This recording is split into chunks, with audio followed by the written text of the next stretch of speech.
स्थानिक स्वराज्य संस्थांच्या निवडणुका आणि त्या निवडणुकीचं राजकारण हे आता सुरू झालं आहे. माझं पुणे सुंदर पुणे या व्यासपीठाच्या माध्यमातून आपण गेले काही एपिसोड हे या विषयाशी संलग्न असलेले करत आहोत. त्याला अतिशय चांगला प्रतिसाद हा प्रेक्षकांकडून, पुणेकर नागरिकांकडून, माझ्या सहानुभूतदाराकडून मला मिळतो आहे. त्याबद्दल मी परत एकदा त्यांना धन्यवाद देतो. नुकतंच वर्तमानपत्रातल्या बातमीनुसार पुण्यातील स्थानिक विरोधी पक्षांचे नेते आणि सर्व माजी नगरसेवक हे महापालिका आयुक्तांना भेटले. त्यांनी मतदार यादीतील मतदारांच्या दुबार मतदारांच्या संदर्भात आणि मतदार यादी सदोष आहे अशा स्वरूपाचं एक निवेदन आयुक्तांना दिलं. आयुक्तांनी देखील ते स्वीकारलेलं आहे. मला असं वाटतं की त्याचे सप्रमाण दाखले त्यांनी दिले असतील. ते दाखले दिल्यानंतर आयुक्तांनी अतिशय तातडीने कारवाई करावी. अशा प्रकारचे दुबार आणि सदोष मतदार यादी असता कामा नये ही जनतेची भावना आहे. कारण निवडणूक ही अतिशय स्वच्छ पद्धतीने झाली पाहिजे ही आमची भूमिका आहे. भारतीय जनता पार्टी या सगळ्या विषयाकडे सातत्याने अशाच पद्धतीने बघते. परंतु या विषयाचं राजकारण करून निवडणुकाच पुढे ढकला हा विषय मात्र कोणत्याही परिस्थितीत स्वीकार करणे योग्य नाही. त्याचं कारण असं की महात्मा गांधींनी म्हटल्याप्रमाणे स्थानिक स्वराज्य संस्था या लोकशाहीची प्रयोगशाळा आहे. असं त्यांनी का म्हटलं असेल? प्रयोगशाळा आहे याचा अर्थच एक आहे की देशाचं नेतृत्व जे घडतं ते स्थानिक स्वराज्य संस्थांमधनं घडतं असा एक दूरदृष्टीचा विषय त्यांनी त्या काळामध्ये मांडला. त्यावेळेला या सगळ्या गोष्टीची कदाचित आपल्याला कल्पना आली नसेल. परंतु मी आपल्याला हे मुद्दाम सांगू इच्छितो की यानंतर गेले काही वर्षाच्या अनुभवावरून आपली काही मतं आहेत. दुसरी एक बातमी मी वर्तमानपत्रात वाचली. तीही बातमी अतिशय बोलकी आहे. ती बातमी अशी आहे की पिंपळे निलख हे पिंपरी चिंचवड हद्दीमध्ये असलेलं एक गाव आहे, परंतु आता ते महानगरपालिकेच्या हद्दीमध्ये आहे. त्या ठिकाणच्या ज्येष्ठ नागरिकांनी अपेक्षापत्र याच्यासाठी एक बैठक घेतली आणि महानगरपालिकेला उमेदवारी कुणाला द्यायचं हे त्या त्या पक्षाचे नेते आणि त्यांची कोर कमिटी ठरवेल. परंतु आमचं अपेक्षापत्र हे आम्ही सादर करतो आहोत अशा प्रकारची भूमिका त्यांनी घेतली. अतिशय स्तुत्य आणि योग्य उपक्रम आहे. त्याचं कारण असं की शहरीकरणाचा वेग हा प्रचंड आहे. आपल्याला सगळ्यांना कल्पना आहे की 30 वर्षापूर्वी हे शहरीकरण साधारणपणाने 40 ते 45% झालेलं होतं. आज ते 65%हून पुढे गेलेलं आहे. हे सगळ्यांनी लक्षात घेतलं पाहिजे. पुणे शहर 30 वर्षापूर्वी कसं होतं आणि आज कसं आहे हे जुन्या मंडळींना नक्कीच माहिती आहे. नवीन आलेल्यांना देखील ते माहिती करून घेतलं पाहिजे. त्याचं कारण असं की नागरी समस्या आणि स्थानिक स्वराज्य संस्था याचं एक नातं आहे. किंबहुना नागरी समस्यांचं निराकरण हे पूर्णतः स्थानिक स्वराज्य संस्थेनी, कॉर्पोरेशननी पूर्णपणाने दुरुस्त केलं पाहिजे, त्यावरचं काम केलं पाहिजे अशा स्वरूपाची अपेक्षा आणि आजपर्यंतचा प्रत्येकाचं म्हणणं आहे. मी या ठिकाणी एका गोष्टीचा मुद्देम उल्लेख करतो की 2014 नंतर देशाचं राजकारण एका वेगळ्या पद्धतीने सुरू आहे. त्याचा पोत बदलला आहे. नरेंद्र मोदी हे उत्तम प्रशासक आहेत का? तर होय. प्रशासक असल्याशिवाय 3-3दा लोकसभा जिंकून येऊ शकत नाही. नुसते भाषण करून अशा प्रकारच्या गोष्टी जिंकता येत नाहीत. तर प्रत्येक कृती ही लोकांना अनुभवायला मिळाल्यानंतर लोकांनी अनुभवातून दिलेली ही मतं आहेत आणि त्यातून या देशाचा पंतप्रधान निवडला गेला हे सगळ्यांनी मान्य केलंच पाहिजे. मी हे आपल्याला एवढ्यासाठीच सांगतो की नरेंद्र मोदींच्या कामाची पद्धत सर्वच राजकीय पक्षाच्या नेत्यांनी, कार्यकर्त्यांनी आणि विशेषतः स्थानिक स्वराज्य संस्थेमध्ये इच्छुक असलेले ज्यांना तिकीट मिळेल तेही आणि ज्यांना तिकीट मिळणार नाही त्यांनी देखील अभ्यासली पाहिजे. म्हणजे काय हो की भूमिपूजन केल्यानंतर त्याचं उद्घाटन देखील त्यांच्याच हस्ते होतं.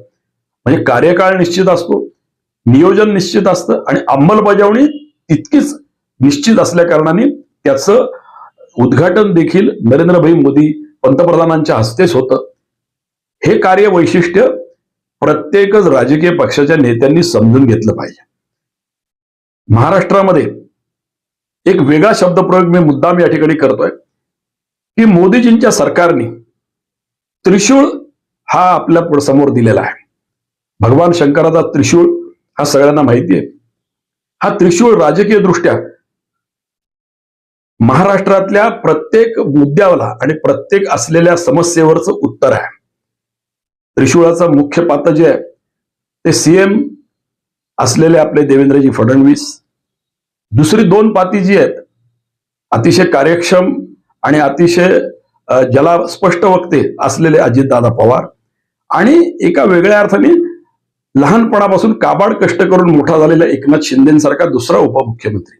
एकाकडे नगरविकास आहे, एकाकडे अर्थ खातं आहे, आणि या दोघांवर असलेलं मुख्यमंत्री पद हे देवेंद्रजींकडे आहे.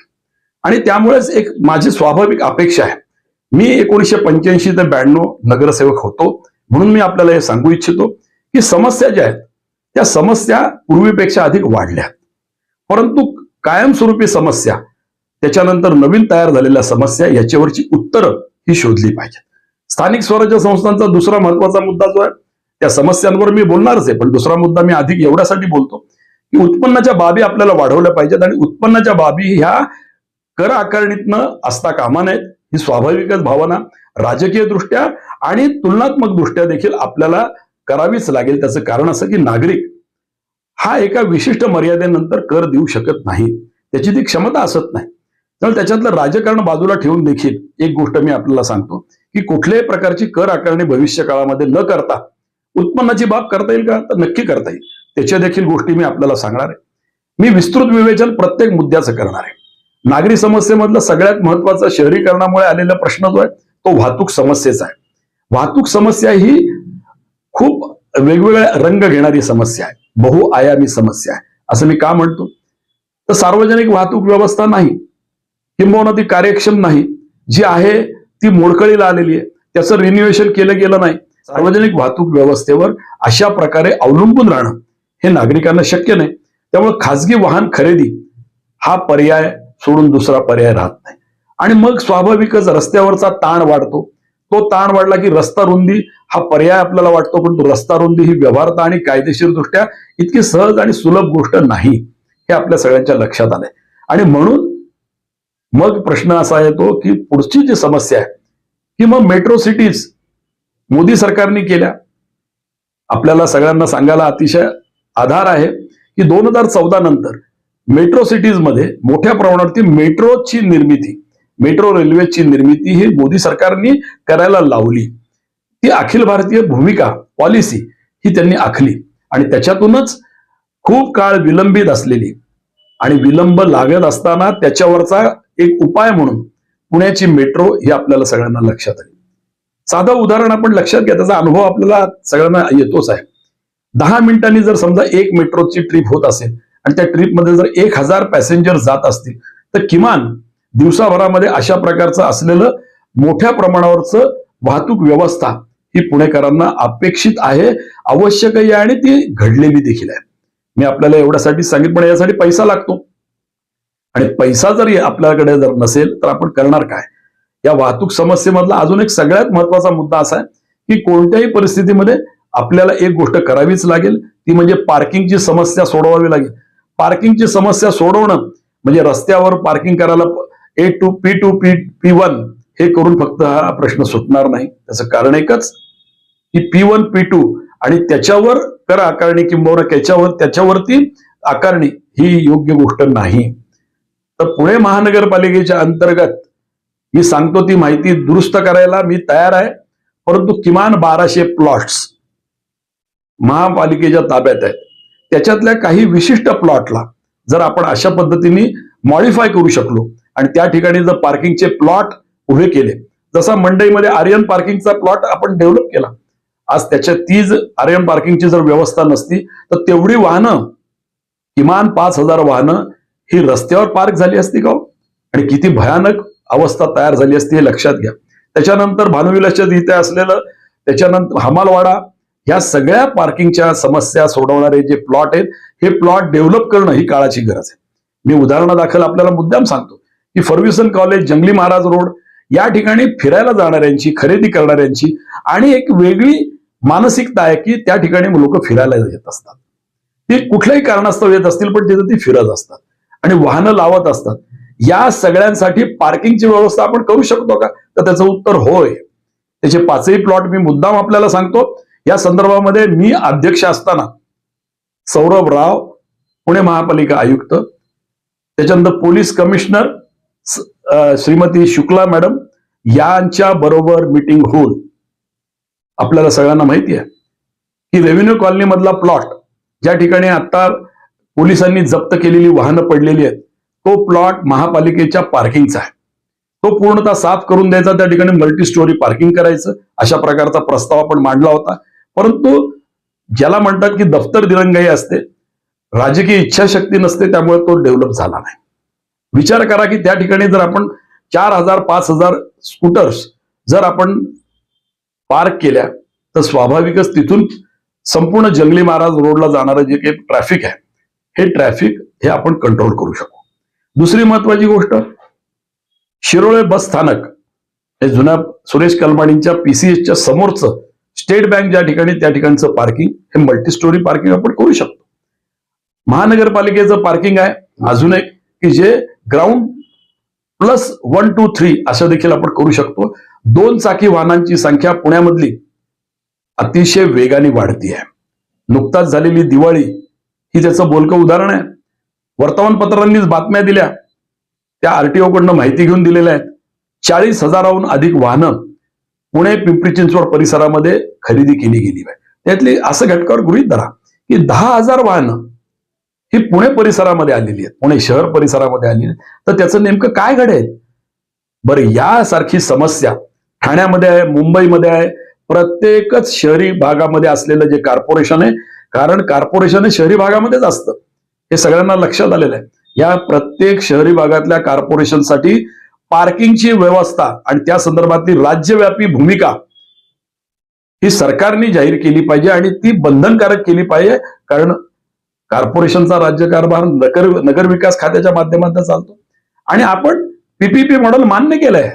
आपण मेट्रो टाटा बरोबर करतो आहोत. शिवाजीनगर ते हिंजवडी ही मेट्रो आपण जर पीपीपी मॉडेलवर करत असू तर पुण्यातली 50 पार्किंग ही पीपीपी मॉडेलवर आपण केली आणि त्याचा जर एक चांगल्या प्रकारचा आदर्श असा जर आपण नमुना तयार केला ज्याच्यामध्ये रेव्हेन्यू आस्पेक्ट आहे, ज्याच्यामध्ये महानगरपालिकेचं उत्पन्न वाढणार आहे आणि त्याचबरोबर खाजगी माणसांकडनं ते करून घेतलं, अर्थातच ती खाजगी माणसं म्हणजे रेप्युटेड कंपन्या, या कंपन्यांच्या माध्यमातून हे करून घ्या अशी मी या निमित्ताने आपल्याला विनंती करतो. नागरी समस्येमधली ही सगळ्यात प्रमुख समस्या आहे आणि या समस्येवरचं उत्तर आपल्याला शोधावं लागेल. ठाण्याला मुंबई पुणे रस्त्यावरून आपण जात असताना उजव्या हाताचं जे जागा आहे त्या सरकारी जागा आहेत. या ठिकाणी जर समजा आपण मोठ्या प्रमाणावरती पार्किंगचे जर प्रोजेक्ट केले आणि या प्रोजेक्ट नंतर आपल्या असं लक्षात येईल की त्या ठिकाणावरनं बस सर्व्हिसेस जर दिल्या तर ठाण्यामध्ये प्रवेश केल्यानंतर इंडस्ट्रियल इस्टेटकडे जाणारे रस्ते आणि बाकीचे सर्व इंडस्ट्रीजकडे आणि ठाणे शहरात जाणारे रस्ते जे फुललेत त्याच्यावरती एका वेगळ्या पद्धतीने आपण सुकरतेने अतिशय सहजतेने वाहतूक समस्येला काही प्रमाणात तरी उत्तर नक्की देऊ असं मला वाटतं.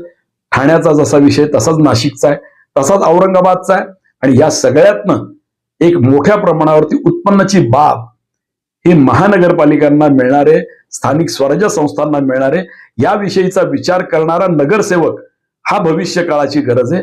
नगरसेवक व्हायचंय यासाठीची भाऊगर्दी, परंतु प्रशिक्षित भाऊगर्दी जर झाली तर ती अधिक चांगली असेल. कोणत्याही परिस्थितीमध्ये महानगरपालिकेची निवडणूक आणि महात्मा गांधींचं जे स्वप्न आहे आणि मोदीजींनी ज्या पद्धतीने प्रोजेक्ट डिक्लेअर करणं आणि प्रत्यक्षामध्ये तो राबवणं या संबंधामध्ये आणि त्याची अंमलबजावणी करणं यासाठीचा घालून दिलेला वस्तुपाठ यानंतरच्या कालखंडामध्ये महानगरपालिकेच्या स्थापनेनंतर नक्कीच आपण सगळेजण अंगीकारू एवढंच या निमित्ताने सांगतो आणि थांबतो. धन्यवाद.